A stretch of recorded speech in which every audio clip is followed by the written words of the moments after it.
스님, 저 말씀해 주신 것처럼 우리 조계종단이 세상을 리드해 나가야 되는데 바깥 세상, 대한민국보다 한 40년이 지금 지체돼 있잖아요. 그게 40년 전에 대한민국은 직선제를 이뤄냈는데 아직도 이제 저희가 조계종단은 간선제로 체육관 선거하듯이 지금 하고 있는 게 너무나 안타까우셔서 직선제 개헌에 대해서 다음 총무원장이 꼭 챙겨야 된다라고 얘기를 하셨습니다. 그것뿐만이 아니고 스님께서 다음 총무원장 그리고 현 총무원 내지는 스님들이 반드시 해야 될, 그리고 종회의원들이 반드시 해야 될 일들이 또 있을까요?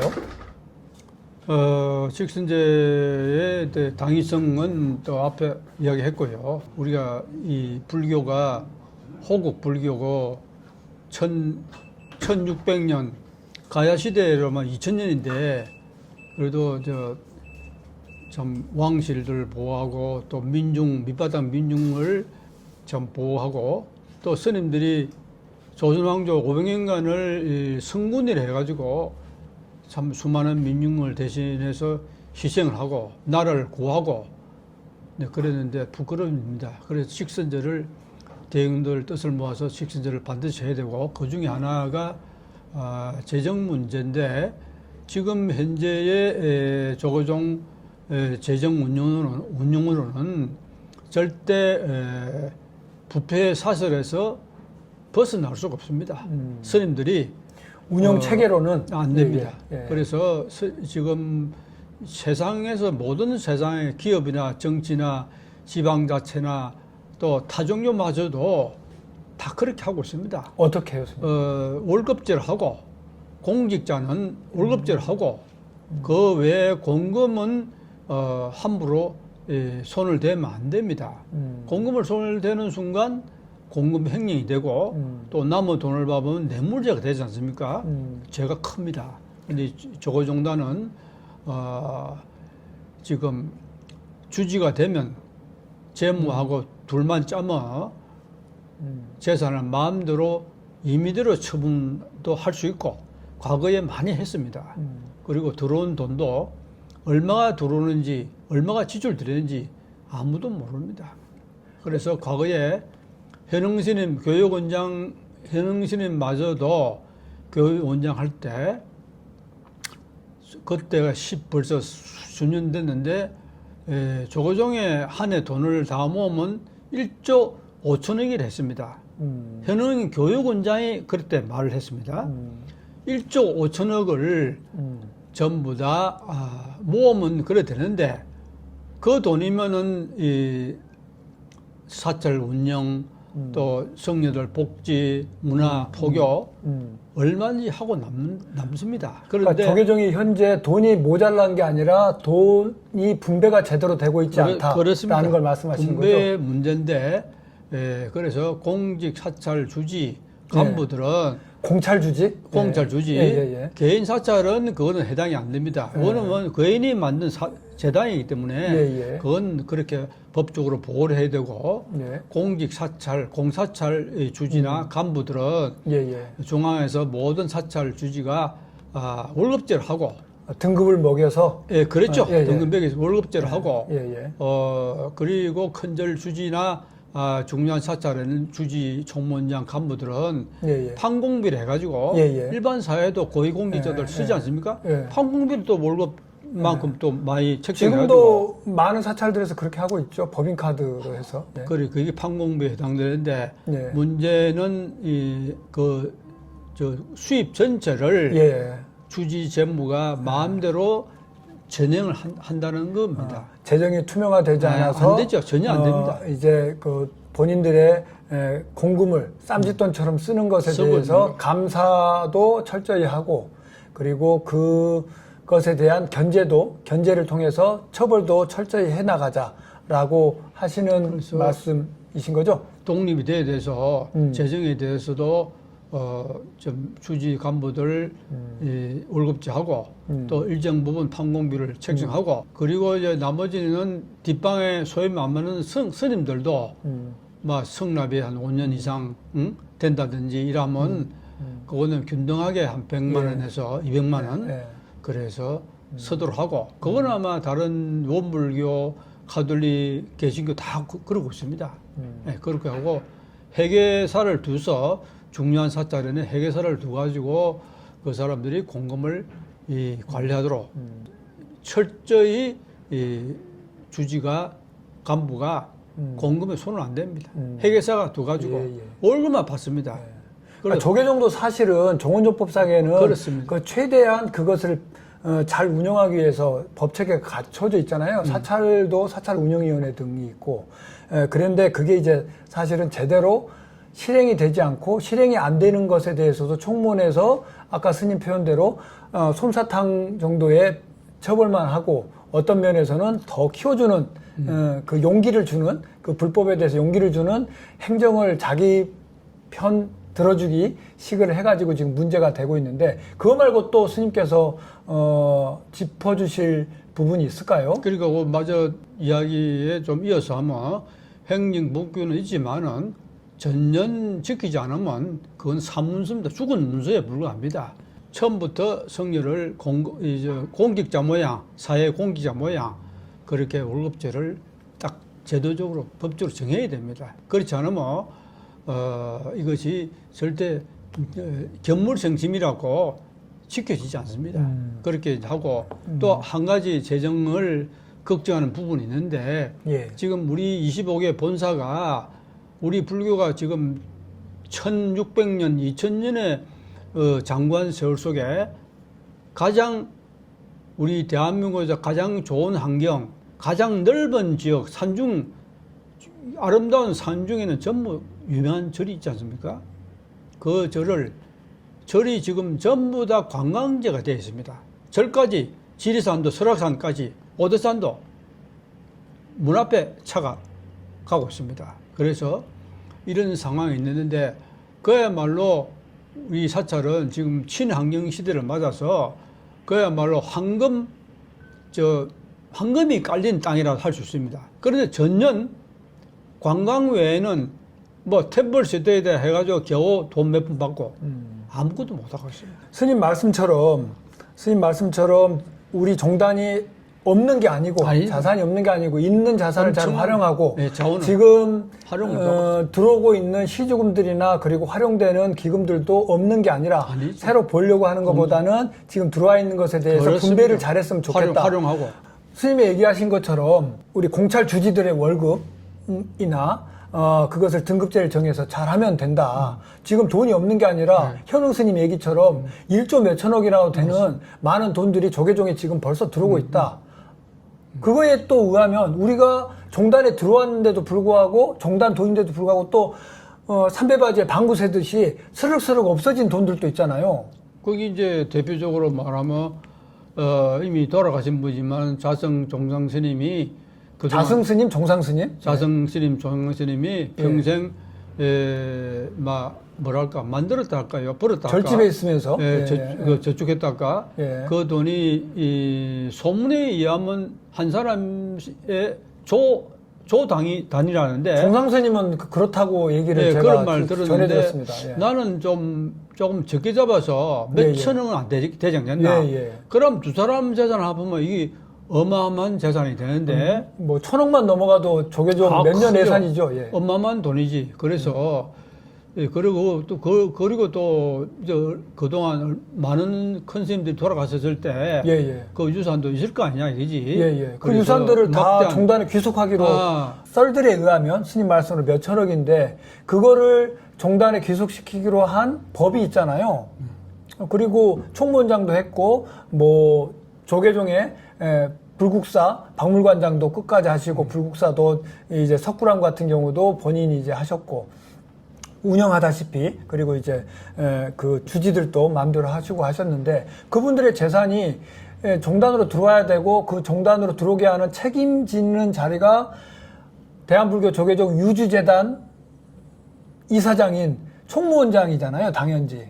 그렇습니다. 그 책임을 다 해야 되는 사람이 총무원장인데 그러면은 지금 진우 총무원장의 책임을 다 한 건가요, 스님? 총무원장이 몇 년 전에 자성 스님이 입적하고 나서 예, 예. 그런 불상사를 당하고 나서 그 내가 저 인터뷰한 거를 내가 읽은 적이 있습니다. 예, 예. 조정진님 유산을 막대한 유산을 종단에 기속시키겠다. 예, 예. 총무원장의 자격으로서. 예, 예. 그런데 그 뒤에 좀 2년이 좀 6개월 지났는데 예. 지금 아무 소식이 없습니다. 예. 그리고 종장선생님도 지금 벌써 1년 6개월 지났는데 예. 그 막대한 재산을 50년 동안 모은 재산 아닙니까? 예. 부정하게 모았던 뭐 잘 좋은 의무를 모았든 간에 네. 그 어마어마한 재산을 뭐 지금 뭐 몇 명이 뭐 갖고 있을까 또는 외국에 빼돌렸다 이런 말만 무성하고 예. 그거를 저 종단이 책임자가 총무원장이나 뭐 간부가 뭐 그렇게 밝힌 적은 한 번도 없습니다. 그러면 스님 말씀대로라면 종원용법을 제대로 집행을 하고 있지 않은 총무원장이네요. 그런데 18개 교구본사 주지들이 지금 총무원장 스님, 은사 스님이신 백운 스님 달해제에 가서 4년간 굉장히 잘했다라고 칭찬하고 이런 분이 더 했으면 좋겠다라는 취지의 말씀을 하셨었는데 그 결의를 모으셨던 걸로 보여지는데 그게 좀 괘씸하게 보이셨겠네요? 좀 그러니까 어떠세요? 지금 현재 진우 스님이 4년 동안 업적을 남겼다 하는 거는 그거는 그냥 18개 교본자들이 그 미화하기 위해서 예. 재임을 하기 위한 합리적 하나의 방편으로 한 거지 진실은 아니고 조교회 종단을 개혁을 했다든지 또는 재정 투명화를 했다든지 또 성녀가 복지가 뭐 나아졌다든지 하나도 없지 않습니까? 그 자기들이 했다는 게 결국은 뭐 저 명상에 그거를 해서 명상을 삼명상? 명상 생활을 국민에게 했는데 지금 국민들이요 명상한 사람이 100명 중에 몇 명 될 것 같습니까? 그리고 명상은 이미 과거 인도, 중국 또 이 동남아를 거쳐서 이미 세계적으로 퍼져 있는 그 명상 요가 예, 예. 운동입니다. 예, 그 예. 조교동에서 뭐 그걸 특별히 뭐 했다 참선하고 연결해 해가지고 뭐 한다는데 그것도 말이 안 되는 이야기죠. 예. 하두는 전통 하두대로 예. 산중 스님들이 해야 되는 거고. 새로운 거 만들지 말고 원래 그렇죠. 하던 거나 그렇죠. 잘해라. 그리고 뭐 AI 저 인공 로봇들을 이제 저 중국에서 사들이 가지고 비싼 예. 돈으로 사들이 가지고 촛발날 예, 예. 선을 입혀서 시간 행진했다. 예, 뭐 예. 그거를 공적으로 삼고 불교계 뭐 일반 사회에 엄청난 충격을 줬다는데 예. 그걸 오히려 반대로 해석한 사람이 많습니다. 창피하게 어떻게 생각하는. 그걸 창피하게 지금 예. 말도 안 되는 예. 하나의 연극이다. 예, 예. 퍼포먼스다. 퍼포먼스다. 예, 예. 일회용 퍼포먼스다. 예, 예. 라고 보는 사람도 많습니다. 예. 그래서 그거는 지금 총무원장 진우 스님이 반성해야 될 일이고 예. 아까 말씀드린 대로 당신이 재임을 꼭 하고 싶으면 예. 직선제밖에 없는 겁니다. 대중들 예. 공의를 살리고 예. 과거 민주화의 우리 사회 민주화의 그 모델을 본받아서 또 2600년에 부처님이 하신 이 공의 정신, 예, 예. 또 대중 정신, 민주화 정신 네. 그것을 살려서 몇몇 사람이 뭐 합의하고 정치적으로 하는 것은 좋은 정부에도 그건 맞지 않는 거고 어긋나고 시대에도 엄청난 그거는 착오 뒤쳐져 있고 예. 시대 착오다. 예. 예. 지금 그러면 얼마 전에 도성 스님 큰 스님 그 연결식에서 설정 스님께 하셨던 것처럼 앞에 지금 진우 총무원장 스님이 있다라고 하면 이제 선배 스님으로서 그리고 종단을 걱정하고 계신 그 정도로서 한번 따끔하게 야단치신다 그러면 뭘로 제일 크게 야단치시고 제가 싶으십니까? 진우 총무원장 스님은 총무원장 되기 전에는 들어 몇 번씩 만났는데 아 그러셨어요? 또 총무원장이 되는 것도 내가 이야기도 자문도 해준 적이 있는데 총무원장 되고 나서는 한 번도 못 만났습니다. 왜냐하면 내가 직언파기 때문에 예. 내가 무슨 말을 하면 비판적인 말을 먼저 하기 때문에 자기를 뭐 잘한다는 이야기 안 하고 예. 하기 전에는 뭐 또 자기 종단을 걱정하고 염려하는 글도 내 글을 많이 읽고 했답니다. 자기가. 예, 예. 그런데 되고 나서 내가 보니 좀 마음이 달라진 것 같아요. 그리고 4년 동안 예. 종단 권력을 맛을 보니까 예. 이보다 더 좋은 자리가 없다 이겁니다. 모든 사람이 와서 머리 굽히고 아, 그렇게 또 보인다는 거죠, 스님? 예. 그래 보이는 거죠. 그래서 당신이 무슨 구름 위에 신 모양 예. 그렇게 착각하는데 지금 정권도 1년 전보다 바뀌지 않습니까? 예, 예. 과거 1년 전부터 윤석열이가 예, 대통령이 3년 동안 국정농단을 하고 잘 못해 가지고 지금 감옥을 가고 지금 처벌받는데 지금 진우 총무장 스님도 그런 말년에 불행한 일을 안 당하려면 한 번으로 끝내고 예, 예. 자기는 평생 뭐 잘 살아왔기 때문에 예, 예. 또 나도 70이 다 됐으니까 앞으로 여생을 잘 보내면 되는 겁니다. 예. 누구라도 아. 거기에 두 번, 세 번을 하겠다는 거는 내가 볼 때는 탐욕이고 예. 또 좋은 정법의 위반입니다. 예. 법적으로 그렇습니다. 예. 예. 아, 스님 감사합니다. 그렇게 직원을 앞에 있으면 바로 충고를 하고 이 이야기를 할 수 있습니다. 예. 스님 제가 다른 진우긴 합니다만은 잘 새겨듣도록 하겠습니다. 네, 스님. 감사합니다. 선생님 감사합니다. 지금 장시간 이렇게 말씀해 주셔서 너무 피곤하실 텐데 또 부산에서 올라오셔가지고 제가 너무 죄송스럽기도 하고 말하셔야 되는데 혹시 못하신 얘기 있으면 지금 제가 시간을 충분히 드릴 테니까 네. 한번 하고 싶으신 얘기 진우 총무원장이 아니고 아니요. 일반 불교 신자 내지는 스님들한테 한번 얘기를 꼭 이 얘기는 내가 해야 되겠다. 진우 네가 물어보는 거 말고 내가 하고 싶은 얘기는 꼭 하겠다라고 하시는 거 얘기해 주시죠, 스님. 예, 그래서 제가 60년 초에 입산을 해서 벌써 65년이라는 세월이 흘렀는데 참 과거에 수많은 스님들을 모시고 공부를 하고 참선을 하고 또 경을 배우고 또 사회에서 또 수많은 또 이 사회 스승들을 이 선배들을 만나서 또 사회 공부도 하고 문학, 철학, 역사까지 좀 했는데 제가 그래서 80년대에 와서 민주운동도 이제 참여하고 했는데 거기에 제가 뭔가 좀 빚진 감이 있어서 빚을 갚는 데서 우리 불교가 좀 시대에 맞춰서 시대를 선도하는 종교가 되겠다. 과거 역사 민족 종교로서 호국 불교로서 전통을 이어가면서 좀 뭔가 정치라든지 또는 사회 민중들을 이끌어 나가고 또 어떤 면에서는 보호를 하고 얻어무기만 하는 불교가 아니고 그런 이제 이 종교 또 지도인님이 되야겠다. 지금 우리 불교가 지금 산에는 절이 있지만은 사회는 보세요. 세상에서는 전부 기독교, 가톨릭이 다 차지하고 있습니다. 이런 상황에 기독교 국가가 막 됐다 해도 과언이 아닙니다. 과거 이승만 박사가 자기 글을 보면 미국을 갔다 와서 미국 유학 갔다 와서 한국은 미국처럼 만들면은 선진국가가 되겠다. 그 미국처럼 만들면 뭡니까? 기독교 국가를 만들어야겠다. 예. 그래서 비구대제정 사함을 붙였다.